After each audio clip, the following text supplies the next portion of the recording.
don't really like cats, but this guy, pretty solid. Still don't like cats.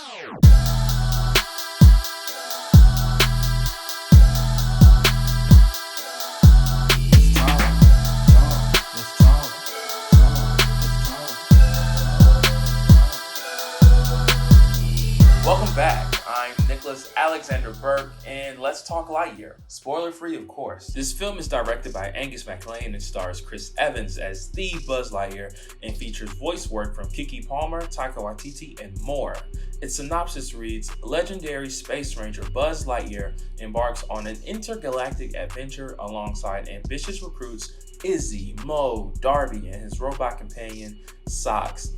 As his motley crew is their toughest mission yet, they must learn to work together as a team to escape the evil Zurg and his dutiful robot army that are never far behind. This film is the movie that Andy saw in Toy Story 1 that inspired him to buy the Buzz Lightyear toy.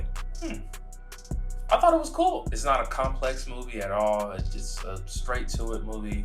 This review may be kind of short because of it. The CGI in this, the animation in this, is top tier, as expected from Pixar. The details on these characters and their environments, and specifically the hair texture in the black characters, are incredible. It's insane and very, very accurate. The landscapes in here are cinematic.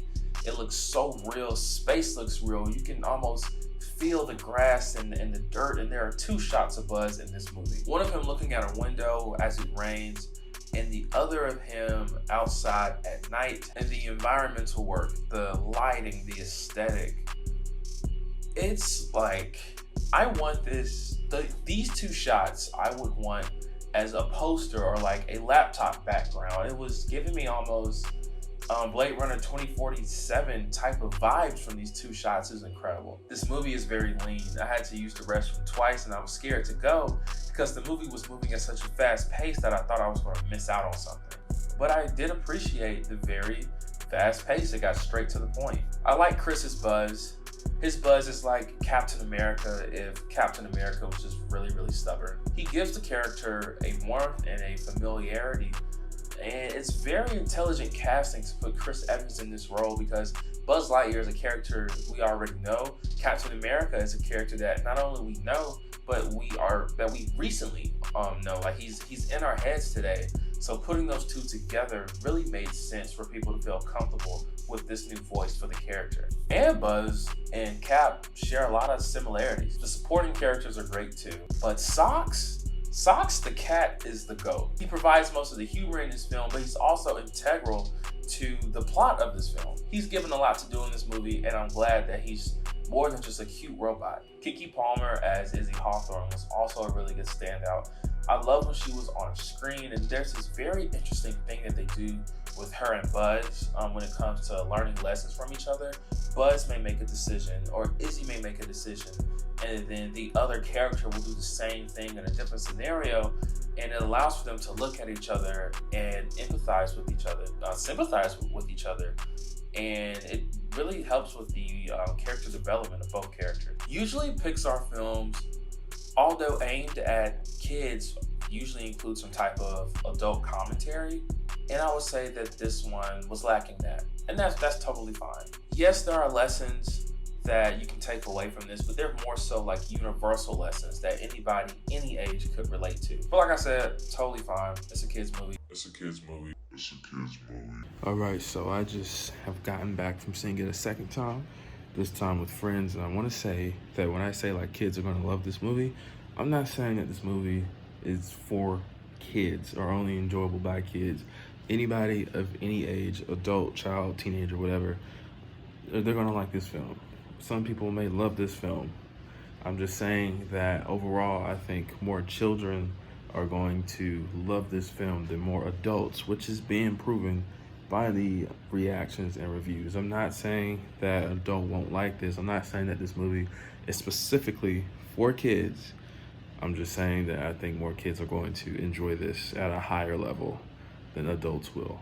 I liked it the second time seeing it more than I liked it the first time. My rating is still the same. The problems I have with the movie are still the same. The things I love about the movie are still the same. Anybody can enjoy it. Just wanted to clarify that since my friends think I hate this movie for some reason. So back to the review.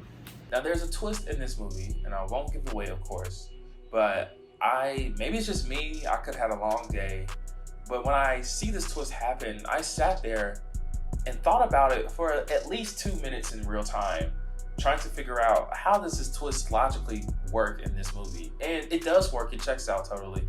But just seeing it in the moment, it took a second for me to get. And since this is a kid's film, I wondered if a child would have the same issue I have. I don't see them getting that immediately, but then again, they're a kid, so they may not even be trying to put 2 and 2 together. So it's a small, minor nitpick of mine. This movie also includes a same-sex relationship, and it's handled so beautifully. It's not a big deal in the movie at all. It plays out how a traditional heterosexual relationship will play out. I love this because you love who you love, and it's a part of your life, but it doesn't define who you are as a person. So why should we treat it like it's some crazy, oh my God type of thing? It's like just watching any other type of relationship on screen, and I really applaud Pixar for handling it the way that they handled it. Unfortunately, the film has been banned in a few countries already because of this. That sucks. People should be ashamed of themselves. It's normal. Overall, this movie was good. I'm going to give it 7 nicks out of 10.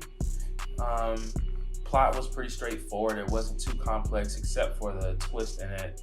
But other than that, like, kids are going to love this film. The merchandise and the toys are going to sell off these shelves for certain. Also, there are 3 credit scenes in this movie.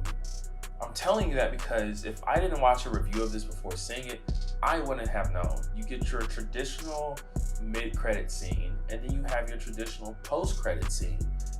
And then they put up like a like the Pixar title card of the lamp bouncing, and you think the movie is over, and people begin to leave the theater, and then they give you a 3rd credit scene. And this 3rd one is actually the most relevant to the film, so it's weird that they put that at the very end of the movie, and after you would have thought, okay, I've seen all the credits there is to see, it's time to go. Like, when this scene came on in my theater, it was only 3 people left in the theater, including myself. So I don't really think that was a wise decision, especially since this scene would further the plot more than the other 2 scenes do. So make sure you stay for all 3. Have you seen the film yet? If so, did you like it? Let me know in the comments. Make sure that you like and share and subscribe. Please hit that notification bell. And again, thanks for watching. You know what? That was like, I don't think this is a kid's movie. I think it's for everybody. I'm like, okay, cool. I agree. I was just saying what I was saying. But then when I say something I don't like about the film, they'll be like, oh, what do you expect? It's for kids. You know what? F my friends. I tried to make this whole video without profanity because it was a movie.